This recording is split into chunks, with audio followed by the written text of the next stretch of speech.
மக்களே, எல்லோரும் எப்படி இருக்கீங்க? நல்லா இருக்கீங்களா? வந்துட்டாங்க மேடம். நல்லா இருக்கீங்களா? இன்றைக்கி வீடியோவில் நம்ம என்ன பார்க்க போகிறோம்னு பார்த்தீங்கன்னா, யூடியூப்பில் நான் சொன்னதுக்காக ஒரு ஒரு சகோதரி வந்து ஒரு தொழிலே ஆரம்பிச்சிருக்காங்க. பார்த்தீங்கன்னா 500 ரூபா முதலீட்டில் அப்பளம், அந்த இது என்னது காஞ்ச மிளகா, மோர் மிளகான்னு சொல்லுவோம் பாருங்கள், அதெல்லாம் மொத்தமாக வாங்கி பாக்கெட்டு போட்டு வந்து விற்கிறன்ட்டு எனக்கு நான் கொடுத்த நம்பரில் எனக்கு வாட்ஸ்அப் பண்ணி போட்டாங்க. ரொம்ப சந்தோஷமாக இருந்துச்சு. நம்ம பேச்சை கேட்டு ஒரு தொகை மோட்டிவேஷன் ஆகி ஒரு தொழில் பண்ணுறாங்கன்னா எனக்கு ரொம்ப சந்தோஷம். அதே மாதிரி இன்றைக்கி உங்களுக்கு நான் சில குறிப்புகள் கொடுக்குறேன். அது உங்களுக்கு பிடிச்சிருந்தா நீங்கள் வந்து உங்களுக்கு தோது இருந்தால் அந்த தொழிலை வந்து ட்ரை பண்ணி பாருங்கள். பாப்பாவும் பார்க்குறதுனால எனக்கு சரி சரி சரி பொறுமை. இந்த வீடியோ உங்களுக்கு பிடிக்கும்னு நினைக்கிறேன். இந்த வீடியோ கண்டினியூ பண்ணுவோம். இதுக்கு பிடிச்சிருக்குச்சுனாலும் பிடிக்கலைனாலும் மறக்காம ஒரு லைக் பண்ணி விட்டுருங்க, ஹைப்பு பாயிண்ட் கொடுங்க. இன்றைக்கி வந்து அந்த இடத்துல வச்சு பேச முடியல. ஏன்னு கேட்டிங்கன்னா அங்கே கரண்ட் இல்லை. கரண்ட் இருக்குது, அங்கே என்ன இல்லை, அந்த ரூமில் என்ன ஒரு ஏதோ பிரச்சனையாக இருந்துச்சு, அதனால் இங்கிட்டு வந்தேன். பாட்டு ஓடிக்கிட்டு இருக்குது. சாரி, கரண்ட் இங்கெல்லாம் இருக்குது, பாட்டு ஓடிக்கிட்டு இருந்துச்சு, அதனால் இங்கிட்டு வந்தேன். சரி தம்பி, அம்மா பேசணும், முக்கியமான விஷயம். அங்கே போய் விளையாடுப்போ, அங்கேப்போ. சரிங்க, எல்லாம் லைக் போட்டிங்களா, ஹைப்பு பாயிண்ட் கொடுத்துட்டிங்களா? சரி, அமைதியாக இருங்க. இன்றைக்கி வந்துன்னா சில டிப்ஸுகள் சொல்கிறேன். இதையும் உங்கள் வாழ்க்கையில் முயற்சி பண்ணி பாருங்கள். அது என்னங்கிறதையும் நான் உங்களுக்கு சொல்கிறேன். ஈரோட்டிலேருந்து மொத்தமாக ஜவுளியெல்லாம் எடுக்கிறாங்க. எனக்கு தெரிஞ்ச ஒரு சகோதரி சொன்னாங்க. இது எப்படின்னு பார்த்தீங்கன்னா, ஈரோடு மட்டும் இல்லாமல் திருப்பூர், அந்த சேலை இளம்பிள்ளைங்கிறாங்கள்ல அங்கே, இதெல்லாம் எனக்கு தெரிஞ்ச பாயக்கா ஒருத்தவங்க இருக்காங்க. அவங்க என்ன செய்வாங்கன்னு பார்த்தீங்கன்னா, நேராக இங்கேருந்து போயிடுவாங்க. போய் அங்கே போய் குறைஞ்ச விலைக்கு சின்ன பிள்ளைக்கு போடுற ஜட்டி, பனியனு, இந்த மாதிரிலாம் எடுத்துக்கிடுவாங்க. இதெல்லாம் பார்த்திங்கன்னா இது கிடையாது, இதெல்லாம் கடையில் பாப்பா பிறந்ததுக்கு கிஃப்டாக வந்தது. இந்த ஜட்டி நம்ம பாப்பாவுக்கு கிஃப்டாக வந்த ஜட்டி தான். நல்லா இருக்கா? சட்டி கூட காமிக்கலாம், ஆமாம் காட்டணும் இல்லையா? அதே மாதிரி அங்கே வந்து குறைஞ்ச விலையில் துணிமணிகள்லாம் விற்கும். அதை வாங்கி அவங்களே அங்கேருந்து பார்சல் பண்ணிடுவாங்க. பார்சல் பண்ணோம்னா நம்ம ஊருக்கே வந்துடும். நம்ம பஸ் ஏறி இங்கே வந்து இருக்கிற 4 மயிறு பிடிச்சி விட்டுருவாங்க அப்படின்ட்டு அவங்க வந்து அவங்க இருக்கிற இடத்துக்கே பார்சல் வந்துடும். அதுக்கப்புறம் வந்து அவங்க கொஞ்சம் கொஞ்சமாக விற்பாங்க. தெருவில் போய் விற்பாங்க, வாடிக்கை பிடிச்சி வச்சுருப்பாங்க, கடை போடுவாங்க. மெயினாக எங்கெங்கெல்லாம் திருவிழா கூட்டம் கொடுத்தோம் அங்கெல்லாம் கடை போடுவாங்க. கடை போடும்போது நிறைய பேர் ஏதாவது பொருள் வாங்குறதுக்கே நிறைய பேர் வருவாங்க. சாமி கும்பிடுறதுக்கு போகிறாங்களோ இல்லையோ, அங்கே ஏதாவது விற்கிற பொருள்களை வாங்குறதுக்காக போவாங்க. டே குச்சியை கீழே விட, கண்ணில் குத்திடும். கீழே போடுறான்னு மீசையெல்லாம் வேண்டாம் பாப்பாவுக்கு, நீ வச்சுக்கோ, கீழே போடு குச்சியை. அந்த மாதிரி கூட விற்பாங்க. இது இல்லாமல் இன்னொரு ஒரு புது தொழில், இது வந்து நிறைய பேர் பண்ணுறாங்க. யூடியூப் சேனல் வச்சுருக்கவங்களும் தொழில் ஆரம்பிக்கலாம். தொழில் ஆரம்பிக்கிறவங்களும் யூடியூப் சேனல் மூலிமா உங்கள் ஆடியன்ஸை வந்து நீங்கள் இந்த மாதிரி விற்கிறேன் அப்படின்ட்டு நீங்கள் சொல்லலாம். எனக்கு காலையில் ஒரு ப்ரொமோஷன் வந்துச்சு, நைட்டு 1 மணிக்கு வந்திருக்கு. நாங்கள் காலையில் தான் பார்த்தேன். வீட்டு மசாலா பொருட்கள்லாம் அவங்க வந்து பாக்கெட் போட்டு விற்கிறாங்களாம். அது நல்ல தொழில் தான். ஆனால் என்கிட்ட கேட்டாங்க ப்ரொமோஷன் பண்ணுவீங்களான்ட்டு. நான் சாப்பிட்ற பொருட்கள் பண்ணுறது இல்லைன்ட்டு நான் சொல்லிட்டேன். வேறு ஏதாவது சொல்லுங்கள், நான் வேணால் பண்ணித்தரேன்னு சொன்னேன். அவங்க என்ன தொழில் பண்ணுறாங்களோ அதை நான் உங்களுக்கு சொல்கிறேன். நம்ம இப்போ வீட்டுக்கு வந்து மொத்தமாக மிளகாத்தூள், மல்லித்தூள், இட்லி பொடி எல்லாமே அரைக்கிறோம் இல்லையா, அதை அவங்க மொத்தமாக நிறைய பல்காக அரைச்சி பாக்கெட் போட்டு விற்கிறாங்களாம். 100 கிராம், 1/4 கிலோ, 1/2 கிலோ, இந்த மாதிரி பாக்கெட்டு போட்டு விற்கிறாங்களாம்.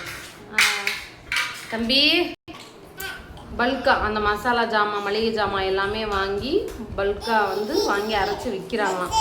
இதை ப்ரொமோஷன் பண்ணுறீங்களான்னு கேட்டாங்க. நான் வந்து வேணான்னு சொன்னேன். அதை பற்றி ப்ரொமோஷன் பண்ணலாமா வேணாமான்ட்டு நீங்கள் கமெண்ட்டில் சொல்லுங்கள். ஏன்னா மசாலா பொடிங்கும்போது எனக்கு கொஞ்சம் நான் சாப்பிட்ற பொருட்கள் பண்ண மாட்டேன் அப்படின்னு சொல்லிட்டேன். நீங்கள் பண்ணலாமா வேண்டாமாங்கிறது நீங்கள் சொல்லுங்கள், நான் பண்ண மாட்டேன்னு சொன்னேன். அடுத்து வந்து பார்த்திங்கன்னா, நீங்கள் விற்கக்கூடியதை வாட்ஸ்அப் குரூப்பு, இன்ஸ்டாகிராமுங்கிறாங்கள, அதிலெல்லாம் ஷேர் பண்ணி விட்டிங்கன்னா உங்களுக்கு கொஞ்சம் விற்கிறதுக்கு ஹெல்ப்ஃபுல்லாக இருக்கும். இது இல்லாமல் நான் சொன்னேன் பார்த்தீங்களா, ஒரு தங்கச்சி நான் சொன்னதை கேட்டு பண்ணாங்கன்ட்டு. அவங்க நான் சொல்லாதது ஒன்று செஞ்சுருக்காங்க. அதை நான் உங்கள்கிட்ட சொல்கிறேன், உங்களால் முடிஞ்சாலும் சொல்லுங்கள். இந்த ஒரு வீடியோவில் நான் சொல்லிக்கிறேன், எங்களோட குலத்தொழிலே பூ கட்டுறது தான். கோயிலில் பூசை வைக்கிறது, இதுதான் எங்களுடைய குலத்தொழில். சொல்லுவாங்களே, ஒவ்வொரு இதுக்கும் ஒவ்வொருத்தருடைய பாரம்பரியத்துக்கும் ஒவ்வொரு தொழில் இருக்கும் இல்லையா. எங்களுடைய குலத்தொழில் வந்து பூ கட்டுறது, கோயிலில் பூசை வைக்கிறது. எங்களை பூசாரி வீடுன்னு சொல்லுவாங்க, பூ கட்டுறது வீடுன்னு சொல்லுவாங்க, நிறைய சொல்லுவாங்க. ஊர் பக்கம்லாம் இன்னும் எங்களுக்கு கல்யாண மாலை எல்லாமே ஆடுற இடத்துல அந்த மாதிரிலாம் பண்ணிக்கிட்டு இருப்பாங்க. கட்டக்கூடாதுமா பாப்பு.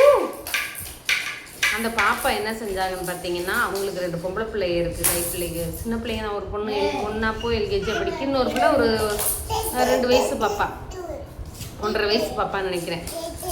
அந்த பொண்ணு என்ன செஞ்சுருக்காங்கன்னா, பூ நிறையா ஒரு 1/2 கிலோ 1 கிலோ என்னமோ 2 பூ 3 பூ வாங்கி 20 ரூபாய்க்கு செவந்தி பூவும் கொஞ்சம் ஒரு 4-5 ரோஸ் போட்டு பாக்கெட் போட்டு வச்சுருந்தாங்க. அப்படியும் விற்கிறாங்க போல்.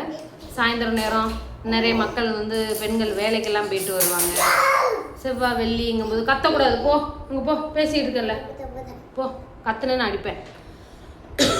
அந்த மாதிரியும் பள்ளிக்கூடம் இங்கே வா, ஸ்டாண்டை பிடிச்சி இழுக்குது இது.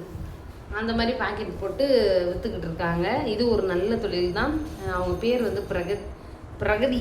அவங்க பேர் ஸ்வேதா. நான் வந்து அவங்க பொண்ணு பேரை சேவ் பண்ணதுனால பிரகதினே சொல்கிறேன். நல்ல ஒரு தொழில் அந்த பொண்ணு பண்ணது, சூப்பர் ஐடியா. இதே நீங்கள் ட்ரை பண்ணுங்கள். எங்கள் ஊர்லலாம் என்ன செய்வோம்னா, கதம்பம் கட்டி விற்போம். நானே கொஞ்சம் பாப்பா பெருசாகவும் அந்த மாதிரி கட்டி விற்கலான்னு தான் நினைக்கிறேன். ஏன்னா நம்ம பாரம்பரிய தொழில் இல்லையா, மறக்கக்கூடாது. நான் வண்டியும் ஓட்டுறதுனால சரி நம்ம ஃப்ரீயாக இருக்கிற டயத்தில் அந்த மாதிரி பண்ணிக்கிறோம். இன்றைக்கி சனிக்கிழமை ஒரு வீடியோ எடுக்க முடியுதா? இங்கிட்ட ஒன்று போங்க அங்கே போங்க. பின்னாடி இந்த அம்மா ஒரு ஆள் சத்தம் போட்டுக்கிட்டே இருக்காங்க எல்லாம். தம்பி வலிக்கு தம்பி, எனக்கு ஷோல்டர் வலி இருக்குனே, கீழே உட்காரண்டா. அவன் பார்க்கத்தான் அவன்லாம் சைலண்டு. ஒரு 4 நிமிஷம் பழகி பாருங்க, தெரியும் நான் அந்த கூட்டத்தில் நான் எப்படி இருக்கேன்ட்டு. இதுங்களை வச்சுக்கிட்டு நம்ம என்ன தொழில் செய்யலாங்கும் போது யூடியூப் தான் எனக்கு பெஸ்ட்டு. யூடியூப் ஆரம்பிக்கணும்னு உங்களுக்கு ஐடியா இருந்துச்சு அப்படின்னாலோ, இல்லை யூடியூப்பில் சந்தேகங்கள் இருந்ததுனாலோ, கம்முன்னு இருங்கடா. அப்போ அது இல்லாமல் ப்ரொமோஷன் பண்ணணும்னு நீங்கள் நினச்சிங்கனாலோ, இயற்கையாக செய்யக்கூடிய பொருட்கள் எதுனாலும் நான் ப்ரொமோஷன் பண்ணி தருகிறேன். அதை வந்து நான் பயன்படுத்தி பார்த்துட்டு தான் சொல்லுவேன், கோச்சுக்கிறாதீங்க. இன்னொரு சகோதரி வந்து பேசிக்கிட்டு இருக்காங்க ப்ரொமோஷனுக்கு. அது வந்து இயற்கையானது தான். அது நான் உங்களுக்கு பயன்படுத்தி பார்த்துட்டு நான் உங்களுக்கு சொல்கிறேன். இந்த ப்ரொமோஷனோ இல்லை யூடியூப் பற்றின டவுட்டுகளோ கேட்கணும்னு நினச்சிங்கன்னா, பெய்டு ப்ரொமோஷன் தாங்க, கட்டண சேவைகள் மட்டும்தான். நான் நம்பரை வந்து எப்பயும் போல் கமெண்டில் பின் பண்ணுறேன். வாட்ஸ்அப் மட்டும் பண்ணுங்கள். டவுட்டு கேட்குறதா இருந்தாலும் அதுவும் பெய்டு ப்ரொமோஷன் தான் எல்லாமே. ஏன்னா நம்மளும் தான் கொஞ்சம் முன்னேறி போவோமே. எவ்வளோ நாளைக்கு இப்படியே இருக்கிறதுன்ட்டு ஏதோ ஒரு பிள்ளைகளுக்கு செலவுக்கு ஆகுமேன்ட்டு தான் நான் அந்த மாதிரி முடிவு பண்ணியிருக்கேன். தவறாக நினைக்காதீங்க. நம்பர் பின் பண்ணுறேன், வாட்ஸ்அப் பண்ணுங்கள். எங்கள் வீட்டுக்காரரு வண்டி ஓட்டிக்கிட்டு இருப்பார். ஃபோன் பண்ண வேண்டாம் யாரும். நான் உங்கள் வீட்டுக்கு வரும், என்கிட்ட கொடுப்பாங்க, நான் உங்களுக்கு டவுட்டு கிளியர் பண்ணுறேன். சரிங்களா? ப்ரொமோஷன் பண்ணதுனாலும் அந்த நம்பரை கான்டாக்ட் பண்ணுங்கள். லைக் பண்ணுங்கள், சப்ஸ்கிரைப் பண்ணுங்கள். பாய் சொல்லுங்கம்மா. இங்கே பாருங்கள், இப்படி தான் இன்னைக்கு பூரா இப்படி தான் இருக்கும். பாய்.